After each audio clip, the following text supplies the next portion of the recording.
पहलगाम आतंकी हमले के तीनों आरोपियों को भारतीय सेना ने मार गिराया है। सेना ने यह कार्रवाई ऑपरेशन महादेव के तहत की है। इसकी जानकारी लोकसभा में केंद्रीय गृह मंत्री अमित शाह ने दी, जिसके बाद विपक्ष ने भारतीय सेना की सराहना की है। ऑपरेशन महादेव अभी भी जारी है। देश में तीनों आतंकियों के मारे जाने के बाद खुशी का माहौल है। हमारे प्रवासियों को, नागरिकों को मारा था। ये तीनों आतंकवादी ये थे और तीनों मारे गए। ऑपरेशन सिंदूर पर लोकसभा में दूसरे दिन भी विशेष चर्चा जारी है। वहीं मंगलवार को केंद्रीय गृह मंत्री अमित शाह ने ऑपरेशन महादेव को लेकर बातचीत करते हुए बताया कि पहलगाम के तीनों गुनहगारों को ऑपरेशन महादेव के दौरान मार गिराया गया है। इस ऑपरेशन में सुलेमान उर्फ फैजल, अफगान और जिब्रान तीनों आतंकियों को सेना और अर्धसैनिक बलों ने मिलकर जहन्नुम भेज दिया। और माननीय अध्यक्ष जी, ये जो सुलेमान है, ए श्रेणी का लश्कर तोयबा का कमांडर था पहलगाम हमले में, और गगनगिर आतंकी हमले में वो लिप्त था। इसके ढेर सारे सबूत हमारी एजेंसियों के पास है। अफगान ए श्रेणी का लश्कर तैयबा का आतंकवादी था और जिब्रान भी ए ग्रेड आतंकवादी था। और माननीय अध्यक्ष जी, मैं सदन को और सदन के माध्यम से पूरे देश को बताना चाहता हूं, जिन्होंने बैसरन घाटी में हमारे प्रवासियों को, नागरिकों को मारा था, ये तीनों आतंकवादी ये थे और तीनों मारे गए। ऑपरेशन महादेव के तहत पहलगाम हमले के मास्टरमाइंड हाशिम मूसा समेत 3 आतंकी ढेर कर दिए गए। तीनों आतंकियों के मारे जाने पर देश में खुशी का माहौल है। बीजेपी और सहयोगी दलों ने सेना की तारीफ करते हुए अपनी प्रतिक्रिया दी है।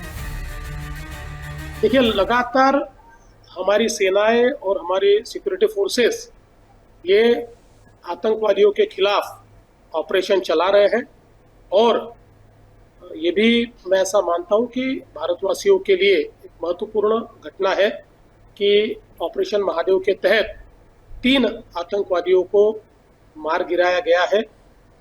जो भी भारत के खिलाफ लड़ाई करेगा और भारत में आतंकवाद फैलाएगा, हमारी सेना और हमारे फोर्सेस उनके साथ इसी प्रकार का सलूक करेंगे। विपक्ष का काम ही है कि अभी ये देश में एक नया ट्रेंड आया हुआ है कि कुछ भी सरकार ने किया तो उस पर सवाल उठाने का काम ये कर रहे। कोई भी कायदा सरकार ने ये देशवासियों के लिए लाया, कोई देश का भला करने के लिए लाया, तो उस कायदे का विरोध करने का काम विपक्ष कर रही है। कोई मिलिट्री ने या सेना ने कुछ कार्रवाई की तो उस पर भी शंका व्यक्त करने का, उस पर प्रश्न चिन्ह निर्माण करने का काम विपक्ष कर रही है। और मुझे ऐसा लगता है कि जिस प्रकार से पिछले 10 सालों से कांग्रेस का पतन हो रहा, उसके लिए सबसे बड़ी जवाबदारी कांग्रेस की। इस प्रकार के फेक नैरेटिव हो या इस प्रकार का अपने भारतीय सेना पे सवाल उठाना हो, इसी कारण कांग्रेस का पतन हो रहा है। तो श्रावण मास चल रहा है, हमें देश की साहसी फौज ने ऑपरेशन महादेव नाम रखा है, इसमें क्या आपत्ति है? महादेव पूरे देशवासियों के इष्ट है, तो श्रावण का मास है, और जिन्होंने घिनौना कृत्य किया था, हमारी माताओं का, बहनों का सिंदूर छीनने का दुष्कर्म किया था, उनको ढेर करने का काम हमारी साहसी फौज ने किया है। अब इस पर भी अगर किसी को आपत्ति है तो दुर्भाग्य। आप बोलो ना, वो देव नगरी है, आप भोलेनाथ शिव का क्षेत्र, वहाँ इस तरीके से तो त्रिशूल उन्होंने उठाया था और हमारे लोगों ने, सेना ने उठाया। हमारी सरकार ने यही है कि कोई निरपराध न मारा जाए, थोड़ा देर लगता है जांच होने में। पिछली सरकार तो ऐसे आनंद फानंद में खुश करने के लिए किसी को मार दो, पता चला जांच में बहुत चीज आएगी, गलत इनकाउंटर हुआ, गलत मारे गए, कोर्ट ने बड़ा फजीहत की।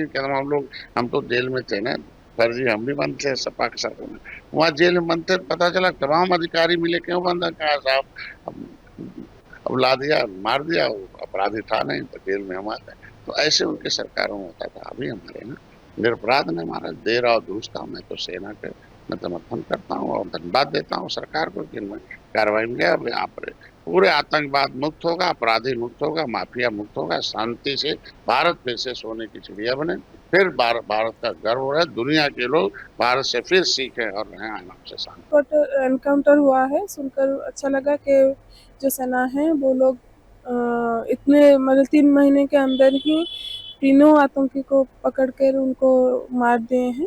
इसके लिए बहुत सरकार को भी धन्यवाद करती हूँ और सेना बाहिनी को भी बहुत बहुत धन्यवाद करती हूँ, क्योंकि मुझे लगा कि हाँ ये ख़त्म हो गया है, पर उन्होंने उनका काम ठीक से किए हैं और जो 2 नहीं मिले हैं वो भी मिल जाएंगे और ऑपरेशन सिंदूर के बाद जो ऑपरेशन महादेव है वो भी सक्सेस होगा। ऑपरेशन महादेव को लेकर विपक्ष ने भी अपनी प्रतिक्रिया दी। शिवसेना उद्धव गुट के विधायक आदित्य ठाकरे ने सेना का साहस इसे करार दिया।